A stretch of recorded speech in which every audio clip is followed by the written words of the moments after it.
Hi, my name is Bijal Shah and I am a bibliotherapist and founder of Book Therapy, a bibliotherapy and literary curation practice.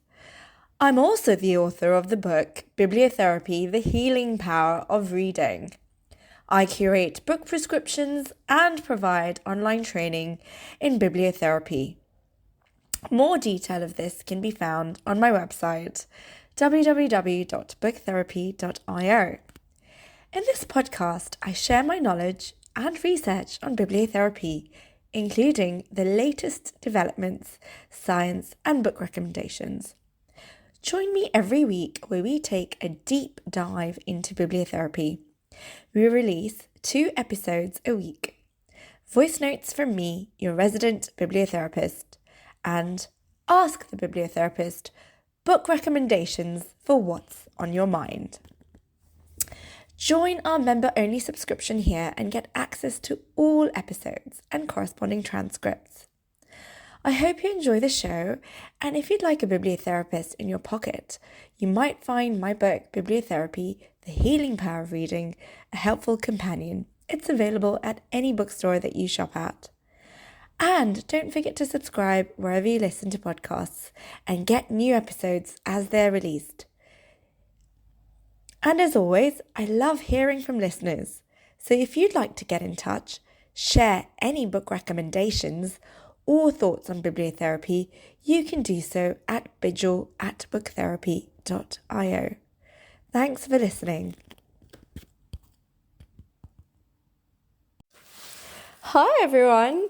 In last week's episode, we spoke about book recommendations for navigating family dynamics. In today's episode, I wanted to focus on book recommendations for dealing with breakups.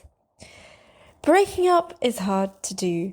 The lyrics of a song by Neil Sedaka find Sedaka pleading with a girl, asking her to remember the good times, as he knows he'll be in misery if she leaves.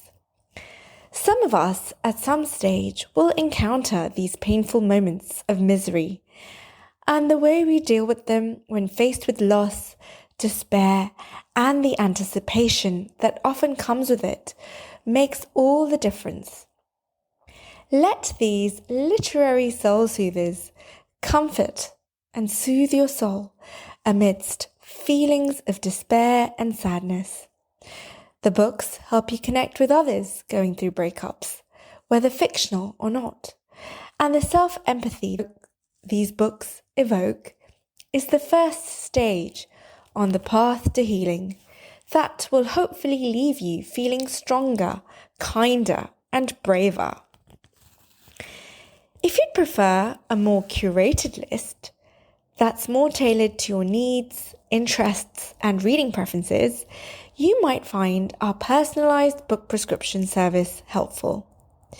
You might also find it helpful to undertake a bibliotherapy session or our online bibliotherapy literature and mental health course, where you can discuss, explore whatever you're going through in more depth. I often find the hardest type of breakups are ones where we don't have closure on a situation, where we are all left wondering what happened as we replay events in our heads and dwell on what ifs.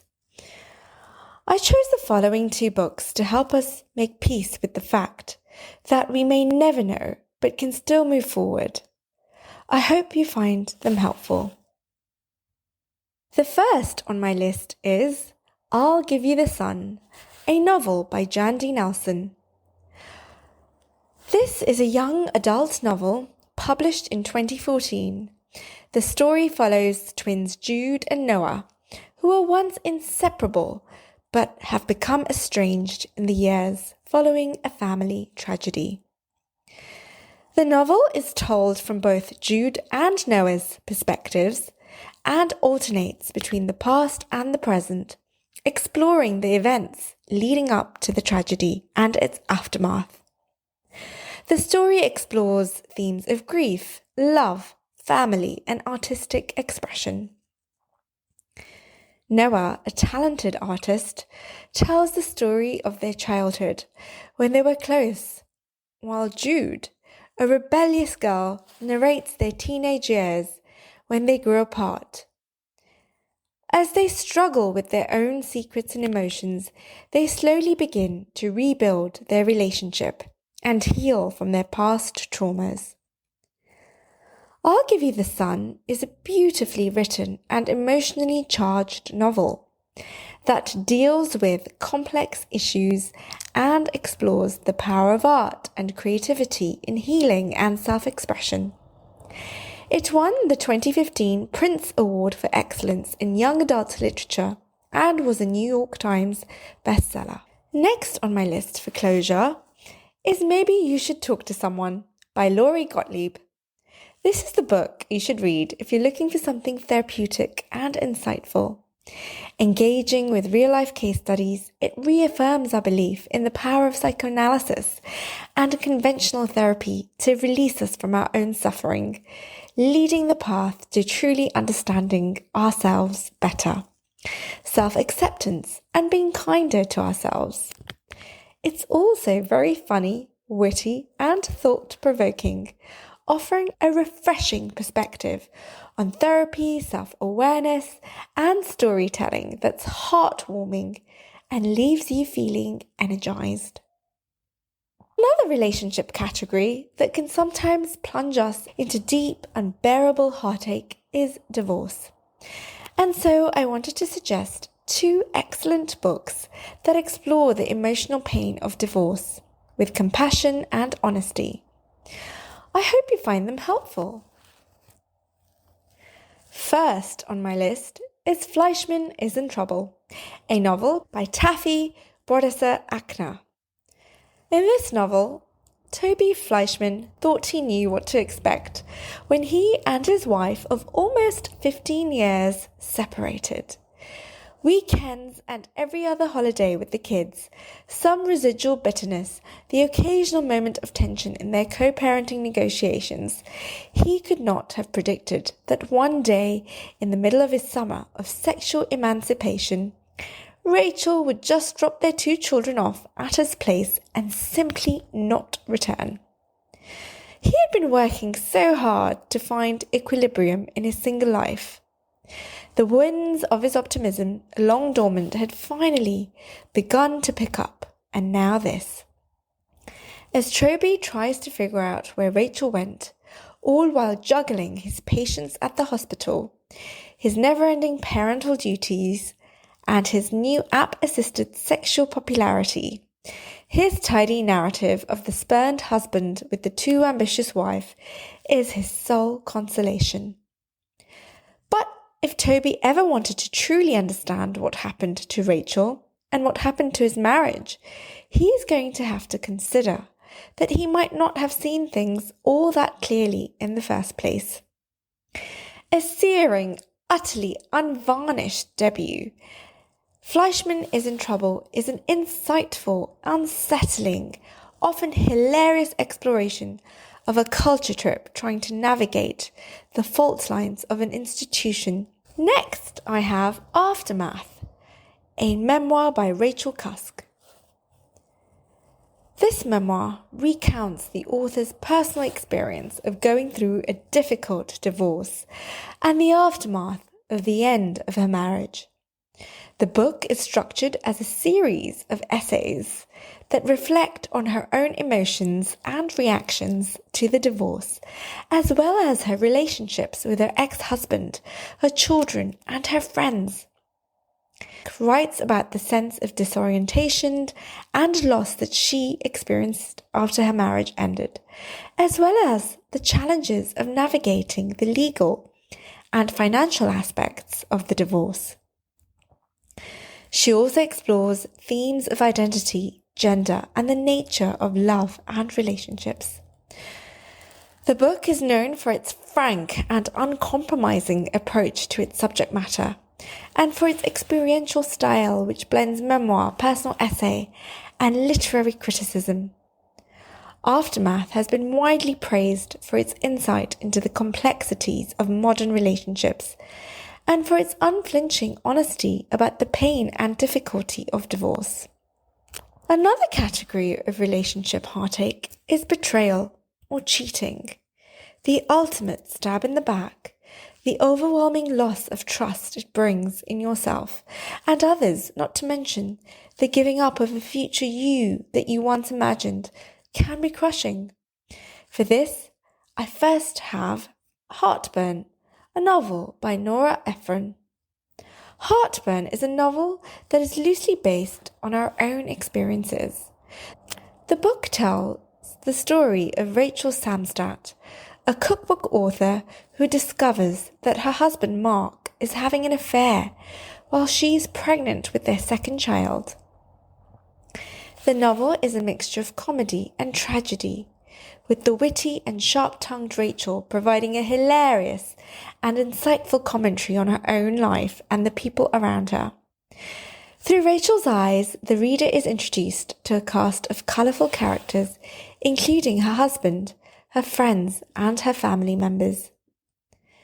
One of the unique features of the novel is the way in which Ephron incorporates recipes and cooking tips into the story. Rachel is a cookbook author, and throughout the book, she shares various recipes and cooking techniques that she has picked up over the years. These culinary interludes provide a warm welcome break from the emotional turmoil of the main story and add a touch of levity to the novel. At its core, Heartburn is a powerful meditation on the pain of betrayal and the struggles of moving on from a broken relationship. Through Rachel's experiences, Ephron offers a nuanced and empathetic exploration of the emotional complexities of love and marriage.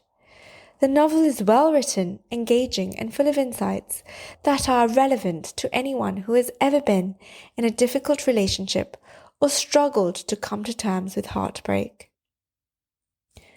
Next, I have The State of Affairs, a non-fiction book by Esther Perel, which offers a nuanced and more considered perspective on what it means to be betrayed or cheated on. Infidelity is the ultimate betrayal, but things are never so clear-cut. Maybe there is a grey space that we need to examine. My favourite couples psychotherapist, Esther Perel, explores the reason people cheat, unpacking the causes of affairs and why they lead to trauma, threatening our very existence. She uncovers something striking. Infidelity happens because we are expressing something unexpected, feelings of longing and loss. This groundworking breakthrough gives us a fresh new perspective on relationships and how to navigate a post-affair world where we can meet both our needs and our partners. Sometimes rediscovering the connection we once had and working together to reach that place is just what we need. Here are some books to help us reconnect with our partners. The first is Things We Never Said, a novel by Nick Alexander. The novel follows Sean, who has lost Catherine, the love of his life. He receives a box filled with envelopes, each containing a snapshot and a cassette tape. Catherine has left behind a series of recordings in which she shares their long love story, revealing painful truths and secrets that she kept from Sean. As Sean listens to the tapes, he is forced to question everything he thought he knew about their life together. Despite the unsettling revelations, he hopes that the tapes will confirm that their love and life together were always meant to be. The novel explores themes of destiny, love, and the power of honesty in relationships. I hope you enjoy it. Next, I have a philosophical novel titled On Love, a novel by the wonderful philosopher Alain de Botton. On Love is a debut novel by best-selling author and philosopher Alain de Botton. The novel follows the story of a man and a woman who meet on a flight from Paris to London and begin a love story. The novel explores each stage of their relationship, from their first kiss to their first argument and all the emotions in between. Through the story, de Botton offers a profound and humorous exploration of love, shedding light on emotions that are often felt but rarely understood. on Love is a considered contemporary classic that is recommended for anyone who has experienced the complexities of falling in love. Another one that I think might be useful for people in long-term relationships is Mating in Captivity, again by couples therapist Esther Perel. This examines the story of sex in committed couples and explores the complexities of love and desire in long-term relationships. While modern romance promises a lifetime of intimacy, togetherness, and erotic desire, the reality is often more complex. Perel argues that the quest for secure love can conflict with the pursuit of passion that goes missing. The book seeks to reconcile the erotic and the domestic, with Perel arguing for playfulness, distance, and uncertainty to bring lust back into long-term relationships. The book is a smart, sexy, and original read and is recommended for anyone seeking to understand the complexities of love and desire in committed relationships. Last but not least for this section is my all-time favourite non-fiction book on reconnecting with our other halves. 5 Love Languages, The Secret to Love That Lasts, a non-fiction book by Gary Chapman. This is a remarkable book on the later stages of relationship. How do you make it work once you've moved on from the romantic phase? How do you renew your feelings, maintain desire and passion, all the while managing everyday issues and the domestic routine of life? A New York Times bestseller, The 5 Love Languages invites people in relationships to discover the ways in which they can help your relationship flourish and keep it fresh. The book guides us on how to give and receive love and creates a pathway for a deeper and enriched romantic experience. There's also a couple's personal profile assessment that will help you assess the love language that you and your partner speak. That's it for me. I hope you found the selection here helpful, and I cannot wait to hear your thoughts on these. Until next time, stay well. Thank you for listening. I hope you enjoyed the show. And if you'd like to sign up to our online courses or try a personalized book prescription or bibliotherapy session, you can do so following the links in the show notes. And as always, I love hearing from listeners, so don't hesitate to drop me an email at bidgel@booktherapy.io.